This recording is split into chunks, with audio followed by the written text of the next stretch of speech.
Hey guys, मेरा नाम है लॉस्ट इन हेवन और मैं रह रहा हूँ स्विट्ज़रलैंड में पिछले 10 सालों से। तो मेरे को इंस्टाग्राम पे और यूट्यूब पे काफ़ी सारे क्वेश्चंस आते हैं कि जॉब कैसे मिलेगी, इसका प्रोसेस क्या है, यहाँ पे कैसे आ सकते हैं जॉब के थ्रू। तो मैंने सोचा उससे रिलेटेड एक आज वीडियो बनाते हैं। तो मैं आपको सारी डिटेल बता दूंगा कि जॉब वीज़ा कैसे मिलता है, उसका प्रोसेस क्या है और जॉब वीज़ा के थ्रू आप यहाँ पे कैसे आ सकते हैं।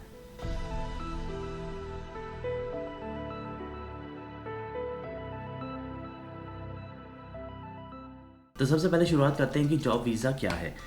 जॉब वीज़ा बेसिकली एक स्टैम्प टाइप होता है जो आपको एम्बेसी से मिलता है। उसका सिर्फ एक और एक ही ऑब्जेक्टिव है, वो ऑब्जेक्टिव है आपको स्विट्ज़रलैंड में दाखिल देना। अब सबसे आसान तरीका तो मैंने अपनी काफ़ी वीडियो में बताया कि सबसे आसान तरीका तो ऑफ कोर्स थ्रू स्टडीज़ है कि आपने यहीं पे पढ़ाई करी है और आप उसके बाद आपको यहाँ पे जॉब मिलनी काफ़ी आसान रहता है कंपेयर टू अगर आप अपनी कंट्री से अप्लाई कर रहे हैं तो।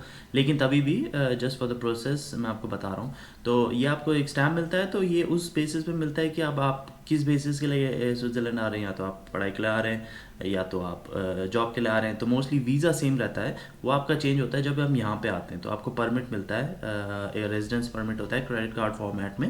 वो आपको मिलता है और उसमें आप यहाँ पे हर साल वो रिन्यू होता है।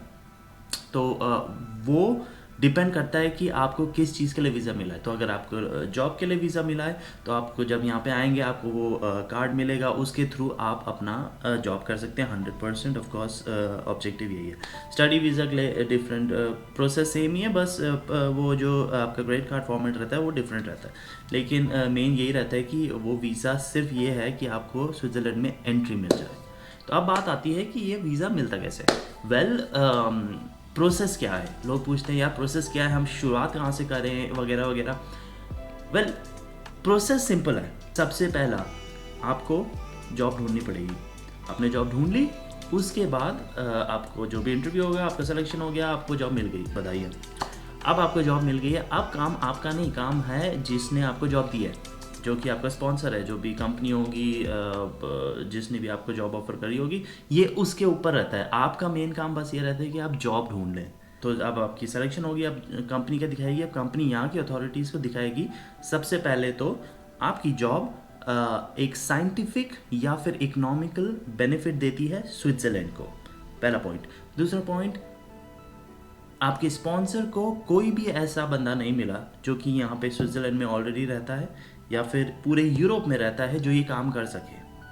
ये उनको दिखाना पड़ेगा, इसके लिए उनको एडवर्टाइजमेंट देना पड़ेगा, इसके लिए उनको अथॉरिटी को हाँ भी हमने एडवर्टाइजमेंट दिया था, हमारे पास ये लोगों की एप्लीकेशन आई ईयू के अंदर और इनमें से कोई भी सेलेक्ट नहीं हुआ है क्योंकि ये स्किल्स इन पे नहीं है या फिर ये स्किल्स नहीं है और हमें यही बंदा चाहिए। क्योंकि जो भी वो लिखते हैं अपना अथॉरिटीज़ को दिखाने के लिए कि नहीं हमको आप ही चाहिए, तो फिर अथॉरिटीज़ बोलती है अच्छा ठीक है, हम आपको अभी चाहिए, आप ये सारा प्रोसेस कंप्लीट। उसके बाद वो देखते हैं हाँ अब आपका जॉब जो है ये इतना वैल्यू का है, आपकी सैलरी कितनी है। एक और बात, जितने भी लोग बाहर से आते हैं सैलरी की तो चिंता मत कीजिएगा, क्योंकि आपकी सैलरी जो यहाँ पे नॉर्मल एवरेज स्विट्ज़रलैंड के लोग हैं उनसे ज़्यादा ही रहती है। एवरेज सैलरी यहाँ पे अराउंड 6,500 फ्रैंक्स पर मंथ है, अराउंड 70-80,000 के करीब है पर ईयर। तो जो भी यहाँ से बाहर से आते हैं उनकी सैलरी ज़्यादा ही रहती है। ये एक तरीके का लिखित नहीं है लेकिन ये ज़्यादातर मैंने देखा ही है। तो जितने भी लोग बाहर से आते हैं उनकी सैलरी ऑलरेडी 120-130 के प्लस रहती है पर ईयर। आपकी अथॉरिटीज़ ने देख लिया कि जॉब सही है, कंपनी सही है और क्या कहते हैं आपकी जो जॉब है वो इस वैल्यू पे, आपकी सैलरी इतनी है, तब जाकर आपको जॉब मिलेगा और उस बेसिस पे आपको मिलेगा वीज़ा वहाँ से जहाँ भी आप रह रहे हैं। और फिर आपके पेपर वर्क शुरू होंगे, पासपोर्ट हो गया, जो भी आपका जो भी पेपर वर्क होते होंगे वो चीज़ आप पे आती है फिर। लेकिन ये याद रखना कि अगर आपको जॉब ऑफर भी हो गया, हो सकता है कि अथॉरिटीज़ कह दें नहीं ये जॉब आपको नहीं मिल सकती या आपको वीज़ा नहीं दे सकती। तो ये अथॉरिटीज़ पे डिपेंड करता है एट दी एंड। जिनको भी जॉब वीज़ा मिलता है सबसे पहले तो ये सिर्फ उन बड़ी कंपनियों को मिलता है, जैसे कि माइक्रोसॉफ्ट हो गया, आपका एप्पल हो गया, आपकी नेस्ले हो गई, जो बड़ी कंपनियां हो गई दुनिया भर की मल्टीनेशनल जिनके हेडक्वार्टर या फिर जिनका बिजनेस यहाँ पे है। क्योंकि उनको पता है कि ये कैसे करना है। उनके एचआर डिपार्टमेंट, एक स्पेसिफिक एचआर डिपार्टमेंट है जिनको ये सारा प्रोसेस लीगल वर्क सब पता है। तभी एक बंदा जो हम बाहर से अगर हम इंपोर्ट करते हैं जैसे कि थर्ड नेशनल कंट्रीज से, तो वो काफ़ी एक्सपेंसिव रहता है, इसलिए ये किसी को भी नहीं मिलता। इसके लिए कंपनी सिर्फ उन्हीं लोगों को हेड हंट करती हैं जिनको इतना स्किल्स हो, जिनके उनको बेनिफिट ऑफ कोर्स डबल मिले। इसलिए जॉब वीज़ा मिलना बहुत ही मुश्किल है। मोस्टली जिन लोगों को जॉब वीज़ा मिलता है उन्होंने काफ़ी इंटरनेशनल कंट्रीज़ में ऑलरेडी काम किया रहता है, उनके पास अपनी डिग्री रहती है काफ़ी अच्छे कॉलेजेस से, तो ऑफ कोर्स उनको एक बेनिफिट रहता है और ये कंपनियां उन्हीं लोगों को ढूंढती हैं। तो अगर आप मीडियम स्केल कंपनी के लिए सोच रहे हैं या फिर कोई छोटी कंपनी या फिर छोटे मोटे जॉब के लिए सोच रहे हैं, तो वो तो भूल जाना, बिल्कुल ही भूल जाना। 8,500 से 9,000 करीब साल भर के परमिट मिलते हैं लोगों को जो कि स्विट्ज़रलैंड से बाहर रहते हैं। तो बहुत ही छोटे नंबर हैं परमिट के। तो अब सोच लीजिए आप कितने 8,000 9,000 पूरे साल, तो ये लोगों की वैल्यू कितनी हाई होगी जिनको ये वीज़ा मिल रहा होगा। तो हाँ, तो ये एक बात है। अब जो सारी छोटी मोटी जॉब्स होगी जैसे काफ़ी रहती है हॉस्पिटैलिटी के लिए, हॉस्पिटैलिटी तो कभी मत करना, मैंने किया था 2 साल छोड़ दिया, कभी मत करना, एटलीस्ट अगर इधर आना है तो मत करना।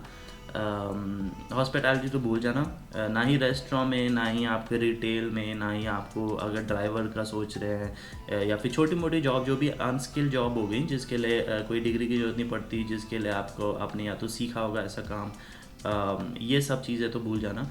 हाँ, आप ये कह सकते हैं कि आप पढ़ाई कर सकते हैं अपनी कंट्री में, आप अपने स्किल्स को डेवलप कर सकते हैं, आप दूसरी कंट्रीज़ में काम कर सकते हैं और उसके बाद जाके क्या पता 6-7 साल में आप यहाँ पे अप्लाई कर सकते हैं, तब क्या पता तब हो सकता है। लेकिन अगर आप अभी अभी न्यूली ग्रेजुएट हैं या फिर आपका एक्सपीरियंस 1 2 3 साल का है और आप छोटी मोटी जॉब्स जैसे कि लो लेवल जॉब्स हो गई किसी कंपनी में भी, तो मोस्टली भूल ही जाना। मोस्टली ये स्पेशलिस्ट और high senior C level executives या फिर उन लोगों के लिए रहता है जो कि अपने प्रोफेशन में काफ़ी स्किल्ड हैं। अब मैं आता हूँ कौन कौन सी ऐसी जॉब्स हैं जो कि काफ़ी जिनकी शॉर्टेज है स्विट्ज़रलैंड में और काफ़ी नॉन ईयू इसका फ़ायदा उठा सकते हैं, या फिर कह लें कि काफ़ी डिमांड है इन जॉब्स के लिए। तो सबसे पहला है डॉक्टर्स या फिर पैरामेडिक्स। मेरे से किसी ने पूछा था डॉक्टर्स के लिए उनका प्रोसेस क्या है। स्पेसिफिक प्रोसेस तो काफ़ी डिटेल्ड है हर प्रोफेशन के लिए। तो अगर आपको सबसे अच्छी वेबसाइट इंग्लिश फोरम पुंग सेहा, मैं उसका लिंक जो है आपकी सारे लिंक मैं वीडियो के नीचे डाल दूंगा, तो उससे आपको काफ़ी फ़ायदा हो सकता है क्योंकि वहाँ पे लोग जो भी बाहर से आते हैं और या फिर जो भी बाहर से यहाँ आना चाहते हैं वो अपने सवाल पूछते हैं और लोग उनको आंसर देते हैं। तो इंग्लिश फोरम पुंग सेहा पे जाना, वहाँ पे अपने फोरम है उन पे सारे लोग जवाब देते हैं। जैसे डॉक्टर का मैंने अभी देखा था कि वो बता रहे थे कि प्रोसेस क्या है। तो मोस्टली तो ये रहता है कि जो आपकी जो भी डिग्री है वहाँ से यहाँ पे नहीं चलती, उसके लिए आपको एक एग्ज़ाम देना पड़ता है और तब जाके हम यहाँ पे प्रैक्टिस कर सकते हैं। तो उनका एक लॉन्ग प्रोसेस है, तो वो उसमें ही देख लेना। लेकिन हाँ, डॉक्टर्स यहाँ पे काफ़ी कमी है। तो अगर आप एक डॉक्टर हैं और आपके पास एक्सपीरियंस है और आप यहाँ पे आना चाहते हैं तो आप कोशिश कर सकते हैं, लेकिन उसके लिए ऑफकोर्स लैंग्वेज चाहिए रहेगी और आपको एग्ज़ाम क्रैक करना पड़ेगा और फिर उसका आपको प्रैक्टिस करनी पड़ेगी 2-3 साल, ऐसा कुछ रहता है। तो वो डिटेल उसमें देख लेना। तो ऑफकोर्स डॉक्टर्स और पैरामेडिक्स की काफ़ी कमी है, तो वो जॉब्स काफ़ी अवेलेबल हैं। सैलरी रेंज वही रहती है अपनी 6,000 से लेके 7,000, ऐसा कुछ। डॉक्टर कुछ ऐसा ज़्यादा नहीं कमाते जो नॉर्मल लोग नहीं कमा सकते, तो नॉर्मल ऐसी रहती है। दूसरा हम आते हैं इंजीनियर्स पे। अब इंडिया में तो इंजीनियर्स काफ़ी हैं लेकिन फिर क्वालिटी भी होनी चाहिए, तो इंजीनियर्स की यहाँ पे काफ़ी कमी है। तो अगर आपने इंजीनियरिंग करी है या फिर आप यहाँ पे इंजीनियरिंग पढ़ना चाहते हैं जैसे कि एते हाज़ुरिक हो गया या फिर कोई भी बड़ी यूनिवर्सिटी, तो उसके लिए काफ़ी अच्छा जॉब्स का प्रोस्पेक्ट काफ़ी बढ़िया है, सैलरी भी काफ़ी बढ़िया है। तो अगर आप एक इंजीनियर हैं और आपके पास इतना एक्सपीरियंस है, जैसे कि मैंने कहा स्किल्ड हैं, अच्छी डिग्री है, काफ़ी एक्सपीरियंस है, तो आप वो जॉब्स अप्लाई कर सकते हैं बेसिकली, और क्या पता आपको मिल ही जाए। लैंग्वेज का रहता है लेकिन इनकी इंजीनियर्स की काफ़ी शॉर्टेज रहती है। फिर आता है आईटी। वेल, आईटी तो सबसे बढ़िया अपना एशिया से ही आता है। तो मोस्टली जितने भी इंडियंस मैंने यहाँ पे देखे हैं मोस्टली आईटी से रिलेटेड है, चश्मा पहन के घूमते हैं। तो अगर आप आईटी से बिलोंग करते हैं, अब आईटी में भी काफ़ी सारे कैटेगरीज होते हैं, तो मेरे को लग रहा है अभी राइट नाउ तो डेटा और एआई के इर्द गिर्द है, क्लाउड वगैरह जो भी है, आर्टिफिशियल इंटेलिजेंस कि आपको अगर एक्सपीरियंस है वगैरह, तो उसके लिए काफ़ी जॉब्स अवेलेबल है डेवलपमेंट के लिए। लेकिन उसके लिए भी आपको ध्यान रखना पड़ेगा क्योंकि कंपटीशन बहुत ज़्यादा है, क्योंकि मेरे को तो लगता है सभी आईटी वाले हैं, लेकिन उसके लिए कंपटीशन ज़्यादा है। लेकिन अगर आपकी स्किल्स उतनी हैं तो आप इन जॉब्स की भरमार है। आपको मोस्टली जो भी परमिट दिए जाते हैं वो आईटी रिलेटेड सेक्टर से ही दिए जाते हैं, उन्हीं लोगों को मिलते हैं। तो अगर आप आईटी के प्रोफेशनल हैं या फिर आप पढ़ना चाहते हैं आईटी, तो इसमें आप फोकस कर सकते हैं। फिर है टेक्निकल स्पेशलिस्ट और फिर लीगल जॉब्स। ये थोड़ा मुश्किल रहता है क्योंकि अब लीगली तो आपने उधर अपनी लॉ पढ़ी होगी, इधर की लॉ अलग है। तो वो प्रॉब्लम, ऊपर से लैंग्वेज भी अगेन प्रॉब्लम रहती है। तो अगर इंग्लिश स्पेसिफिक चाहिए तो ऑफकोर्स आईटी आपका, या फिर कोई भी अगर आप स्पेशलिस्ट मैनेजर हैं, ऑपरेशंस में हैं, कुछ भी हैं, तो वो बड़ी कंपनियों में इंग्लिश चल जाती है, उसके लिए आपको लैंग्वेज नहीं आनी ज़रूरी नहीं है। लेकिन फिर ये जो टेक्निकल जॉब्स हो गई, जो कि आपको लोगों से बात करनी पड़ जाए या फिर आपको क्या कहते हैं किसी के घर जाके कुछ ठीक करना पड़ जाए, तो उसके लिए तो ऑफकोर्स फिर लैंग्वेज चाहिए रहेगी, और वो भी काफ़ी हाई लेवल की चाहिए रहेगी। तो 4 लैंग्वेज है, जर्मन, फ्रेंच, इटालियन और एक रोमांच है। लेकिन मेन तो जर्मन और फ्रेंच ही है। इटली में तो इटालियन पार्ट में तो कोई जॉब नहीं है, लेकिन सिर्फ जर्मन और फ्रेंच है। मोस्टली जर्मनी रहती है क्योंकि ज्यूरिक जर्मन का पार्ट है और सबसे बड़ी कंपनियां जर्मनी यहीं पे हैं, ज्यूरिक में उनके हेडक्वार्टर। और मोस्ट ऑफ द जो भी इंग्लिश रिलेटेड जॉब्स रहती हैं वो ज्यूरिक में रहती हैं, इसलिए ज्यूरिक एरिया ही आपको दिखेगा कि सबसे ज़्यादा इंग्लिश स्पीकिंग लोग या तो ज्यूरिक में या तो जनीवा में ही रहते हैं, और सिर्फ छोटी सिटी है तो इधर ही रहते हैं। वो सिंपल है, अपनी जॉब ढूंढिए, यही आपका प्रोसेस है आपके लिए। जॉब ढूंढिए। जॉब कैसे ढूंढें? बहुत सारे तरीके हैं। मैं यहाँ पे बैठ के भी वही तरीका इस्तेमाल करता हूँ जो आप वहाँ बैठ के इस्तेमाल करेंगे। तो सबसे वो है कि लिंक्डइन करके एक वेबसाइट है, फेसबुक जैसी है लेकिन प्रोफेशनल नेटवर्किंग है। तो उसमें अगर आपका प्रोफाइल है उसमें उससे लोगों को कनेक्ट कीजिए यहाँ पे जो रह रहे हैं। या फिर काफ़ी टेम्प्रेरी जॉब्स होती हैं जैसे कि कंपनियों में, तो उसके लिए बंदे काफ़ी ज़्यादा हैं उधर मिलेंगे आपको लिंक्डइन में, तो वहाँ पे आपको जॉब मिल जाएंगी। ना तो सर्च में जाइए, वहाँ पे तो भर के जॉब अपनी जो भी आपका फील्ड है उसको टाइप कीजिए, वहाँ पे आपको सारी जॉब्स मिल जाएंगी। उससे आप सीधा अपना सीवी अप्लाई कीजिए, सीवी भेजिए, जो भी मोटिवेशन लेटर है अच्छा बना के भेजिए। स्विट्ज़रलैंड का सीवी थोड़ा डिफरेंट रहता है, तो इसका एक टेम्पलेट देख लेना, गूगल पे सर्च मार लेना, ये थोड़ा डिफरेंट रहता है। आपकी एक फ़ोटो होनी चाहिए उसमें भी, और फिर 2 पेज से ज़्यादा नहीं होना चाहिए, और एग्जैक्ट आपको एक क्वालिटी कंटेंट टाइप एक सीवी बना के भेजना पड़ेगा, जो कि मैं अपनी वीडियो में नहीं बना पाता, लेकिन आपको बना के भेजना पड़ेगा क्योंकि आपको मेरे से ज़्यादा ज़रूरत है इस जॉब की, अगर होगी तो। लिंक्डइन हो गया एक, उसके बाद Indeed.ch हो गया, वहाँ पे काफ़ी सारी जॉब्स अवेलेबल होती हैं, वहाँ पे देखिए, उनकी रिक्वायरमेंट्स देखिए और फिर अप्लाई।